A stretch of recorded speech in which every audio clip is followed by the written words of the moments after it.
সামনেই শ্যামা পূজা আর রামকৃষ্ণ সংঘে এই শ্যামা পূজা করা কিভাবে শুরু হলো স্বামী বেদানুরাগানন্দের কাছ থেকে আমরা জেনে নিই।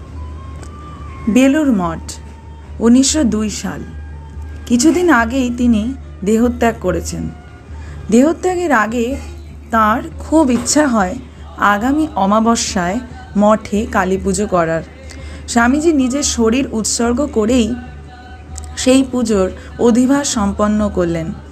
তার ইচ্ছা অনুযায়ী পরবর্তী অমাবস্যায় বেলুড় মঠে কালী পুজোর আয়োজন হয়েছে। স্বামীজির ভ্রাতা মহেন্দ্রনাথ দত্তের লেখনীতে আমরা পাই সেই পুজোর প্রসঙ্গে কিছু বিশেষ স্মৃতি।